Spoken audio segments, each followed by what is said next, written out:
पैसा कमवणारी पिढी माणसं जन्माला घालतात, म्हातारपणाची काठी जन्माला घालणारी पिढी ती प्रजा इथं संपली.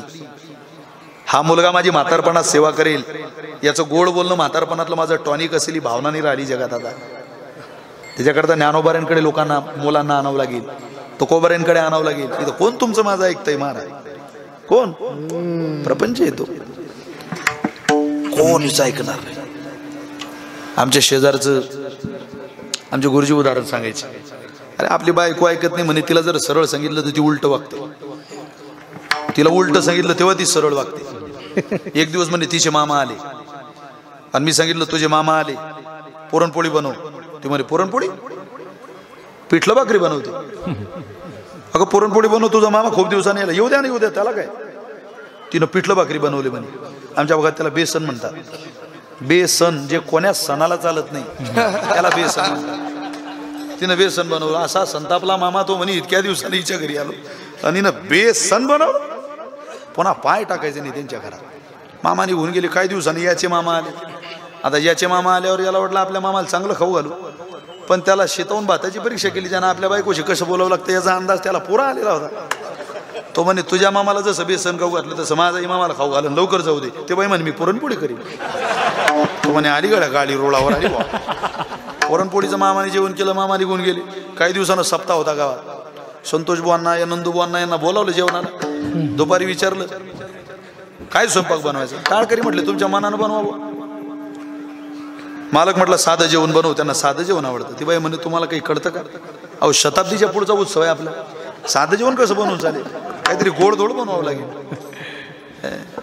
आमचे खोटे माऊली म्हटले काका तुमच्यापेक्षा काकीचा स्वभाव जरा मोकळा आहे.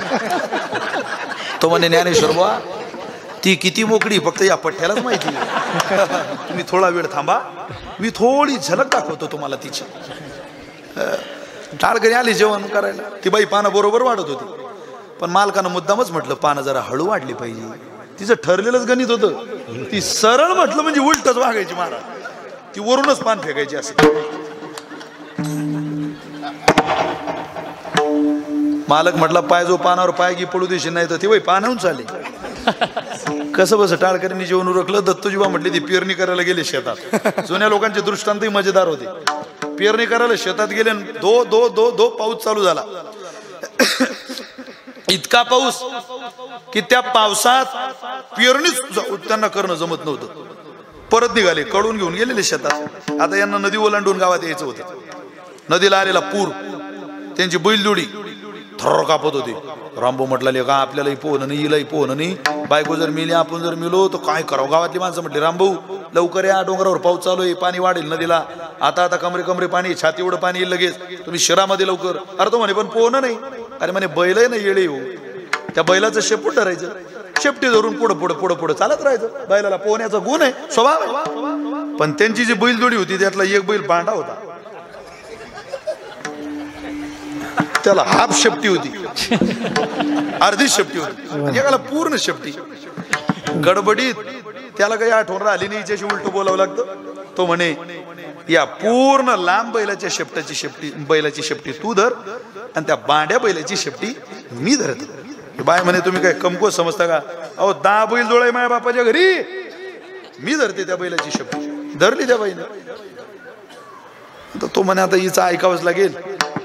बैल पुढं दोघं माग, बैल पुढं दोघं माग, बैल पुढं दोघं माग, छाती एवढं पाणी आलं बा. तो म्हणे पाय त्याला शेपटी कमी आहे बरं, जरा फिट पकड. ते बाई म्हणे मी ढिल्ल धरीन. म्हणे ढिल्लही धरलं तर चालते बापा, फक्त सोडू नको म्हणजे झालं. ते बाई म्हणे हे सोडलं त्याला सोडून ती चालली वा. आणि नदी आहे ना तुमच्या गावात?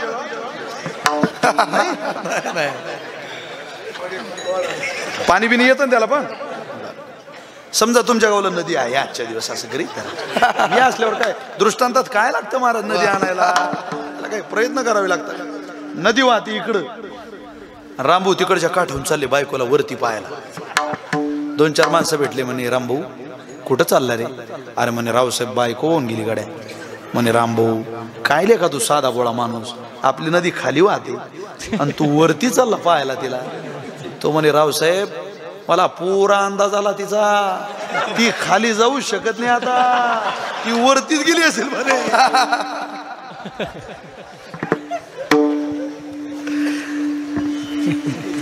का घात करावा लागतो प्रपंचात, किती सांगा ती आपला ऐकत नाही.